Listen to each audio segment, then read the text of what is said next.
Old Man Winter ready to blast his way back into the bluegrass state. I'm Chief Meteorologist Chris Bailey tracking some late week snow threats just ahead.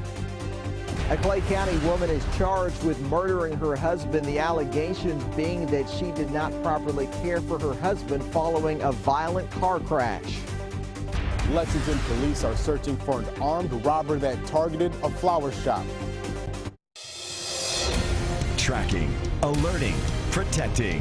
This is WKYT News at 5.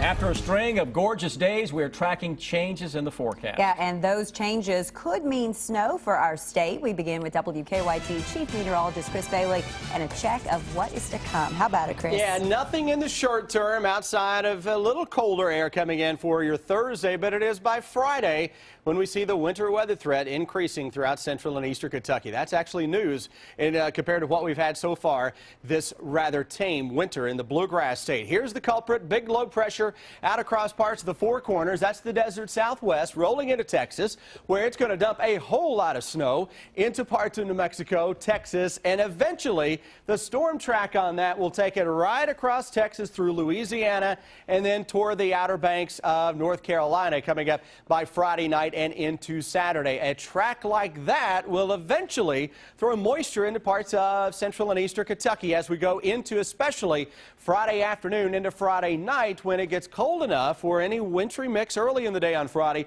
to go over to a period of some wet snow Friday evening into early Saturday. It looks like a fairly quick hitting system as of now that'll then make its way on off to the east and to the northeast as we go into the first half of our Saturday. Chances for some snowfall out of this, well, it depends on the track of the low. And right now, with temperatures not straying too far from 32 degrees, guys, it looks like a wet snow potential. Exactly how much and who has the best chance of seeing some at least snow on the ground by the time you wake up Saturday morning, we'll fine-tune that with the hour-by-hour forecast. Some new numbers coming up here in less than 10 minutes.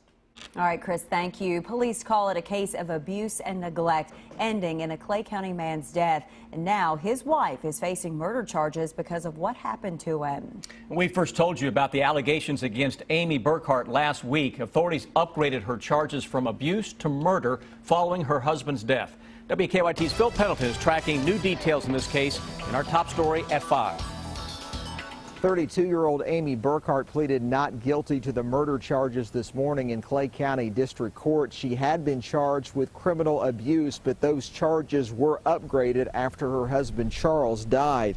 We're told that Burkhart cared for her husband after he was paralyzed in a car crash in 2007. But last Tuesday, she called 911 saying he was dehydrated and had developed bed sores. Once at Manchester Hospital, state police were called. Burkhart was later taken to UK Hospital, where he died last Thursday. After he died, troopers consulted with the Commonwealth Attorney, and last night around 7:30 p.m., troopers arrived at her residence and arrested her and charged her with murder of her husband. And court records show that Burkhart did have dehydration and malnutrition issues in addition to bed sores. Coming up at 6 o'clock, you'll hear the 911 call that Amy Burkhart made that alerted EMS that her husband needed medical care. For now, in Clay County, Phil Pendleton, WKYT. Burkhart is in the Clay County Detention Center. She said she did not want to talk to us about the allegations. We are tracking the investigation into an unusual robbery. Lexington police say a man held up a flower shop this afternoon. It happened about 12:45 at Imperial Flowers, which is located in a shopping center on Waller Avenue, not far from South Broadway. As WKYT's Sam Smith shows us, the crime took just a matter of moments. Police were called out here around 12:45 to Imperial Flowers off Waller. It moved very fast. He wasn't in there long. He knew exactly what he wanted.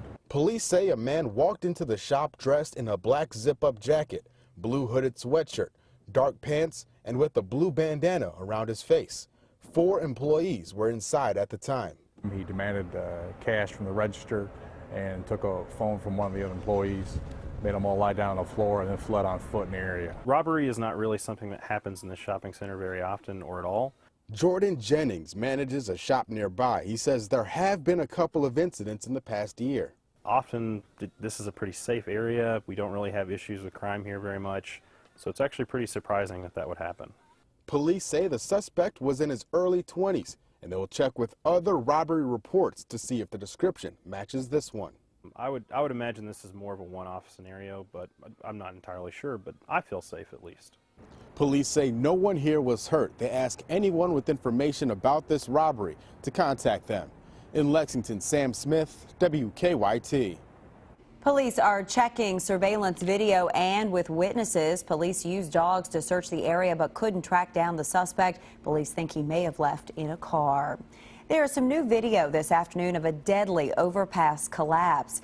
An Ohio Department of Transportation camera captured the collapse of the Hopple Street overpass onto I-75 in Cincinnati Monday night. The collapse killed 35-year-old Brandon Carl of Bracken County. He was working on demolishing the overpass at the time. The demolition work will resume at 11 tonight. We are learning new details today about the arrest of the mother of a teenager accused in a crime spree.